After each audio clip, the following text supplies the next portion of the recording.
What's going on, guys? Mistah here. Hope you're all doing well today. Now, Verdansk has officially been nuked. Literally. Like, literally. Your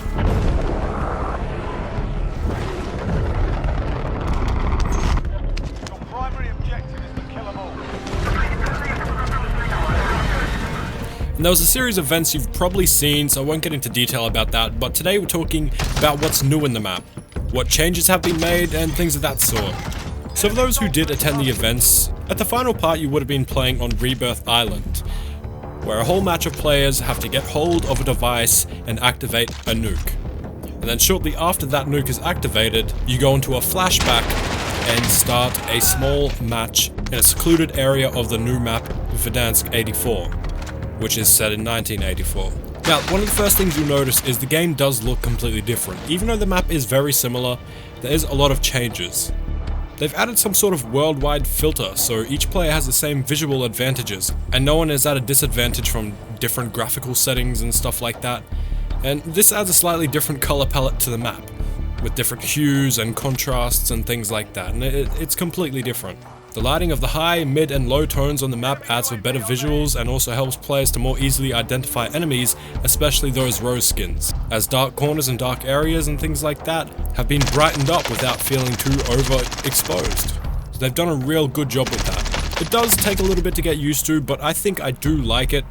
But overall, the feel of the game now has a synthetic feel to it, opposed to the original, which makes for a different experience while playing now. But personally, I think it looks really nice, but it doesn't feel like how it should. I guess you could say it feels like it's from a different time, which it is.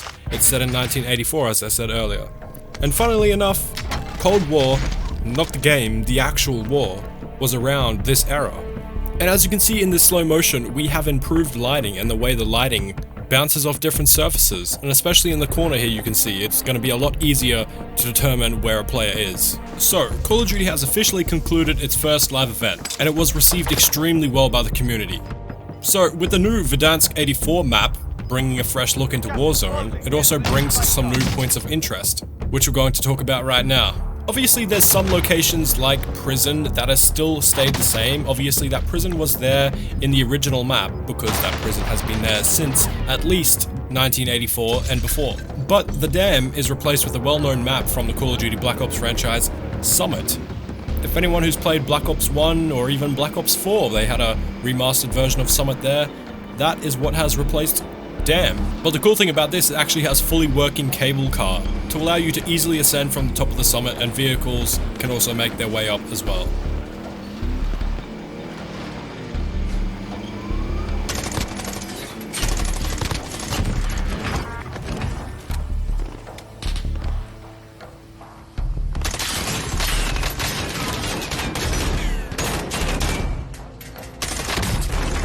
And we all know the popular place, hangars, as well as the silos. Everyone goes to the silos, everyone goes to the hangars. You've been there multiple times, multiple matches in a row, at least a couple of times. Now that's been replaced with a place called Factory, which is completely new. So as you can see, there is a literal factory in this area. But in the surrounding areas just around the factory, there also is one single silo, which you would have seen at the start if you had a keen eye. Literally, I don't know why they left one, but that's a cool reminder, okay? You can still drop silo, just not silos. There's also a bunch of vehicles around and little other buildings to hide in, but the factory itself does give the game a fresh feel, because it's nice to have something that's completely different and new, but it does slightly remind you of Tank Factory. Is it Tank Factory the name of that map that came into Modern Warfare? I forget. It does remind you of that a little bit. And then we have an area called Array, which is a grid array, and it's absolutely huge. It's massive, okay?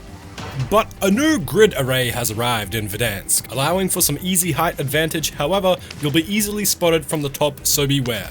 According to ESTNN, that's all they have to say about it. But as you can see, I have some gameplay here of this area, and this is an area right next to TV station, kind of between TV station and stadium. But it's more near TV station, and it used to be a little unnamed area on the map, and I try to have a little stop and look at it and take some screenshots for the thumbnail. As you can see right here, while I was using a new PPSH submachine gun that was recently added in Season 3 here, and I ended up dying to the storm because I was too busy taking screenshots. But this is a new area.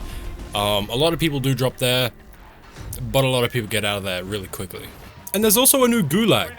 Literally, it's really nice, and I forget what it is, but apparently it's based off one of the maps from an older Call of Duty. I actually can't remember at the moment. I could look it up, but actually, yeah, I'll look it up actually. Okay, so yeah, it's actually from the map Standoff. I don't know why I was feeling lazy to look it up then, but it's from the map Standoff, which if you played Black Ops 2, you're familiar with that. I don't know why I couldn't think of that, but yeah, the new Gulag is really cool. You got some different areas you can jump up, as you can see here, and it's just kind of like, it's smaller than the Gulag we had last season in Season 2 just then, but I think that's just because it's more crowded with structures and things to hide in and everything like that, but I think it works really nicely, and it's a nice touch to the new season. And then, of course, we have Stadium, which is obviously a lot different looking considering we've gone back in time to 1984. Currently, it's under construction, as you can see, and I'm not sure if it's going to change at all, but I'd imagine that they've got something in store for future season. Right now, it's not really seeming as much of a hot drop as you would think it was, especially when back in the previous season, when Stadium got opened up, everyone would go there.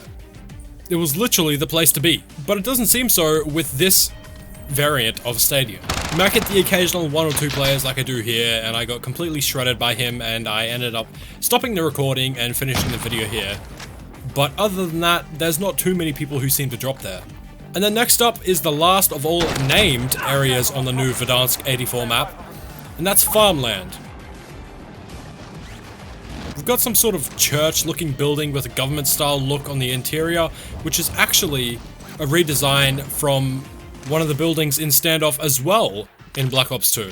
This place is a very hot drop. Each time I've been there, I've seen a lot of players choosing to land here over Stadium or other areas named on the map. I guess it's because it's on the outskirts of the map, so they decide they want to try and walk the circle in and pick off some kills on the way towards Stadium and other areas, I guess. But that's going to be it for today, guys. Hopefully you enjoyed the video and hopefully you found out some information that you might not have known about, or I don't know, maybe you're not able to play the game yet, or you have slow internet and can't update it, but for some reason you're able to watch a video on YouTube about it. I don't know. Either way, I usually upload gameplay videos, but I decide I'm going to try and do videos like this every now and then, just in case. Just because, you know what, it's cool to share information, you know? Help some people out, inform some people about things, you know, whatever like that. It doesn't even matter. Who cares? Okay, yeah, I'll see you in the next video. Make sure to like and subscribe if you did enjoy the video. I lost my channel recently of 10,000 subscribers. You can visit the About section in this channel if you want to hear more about that and how it happened and why and whatnot. Otherwise, yeah, I'll see you guys in the next video and take it easy.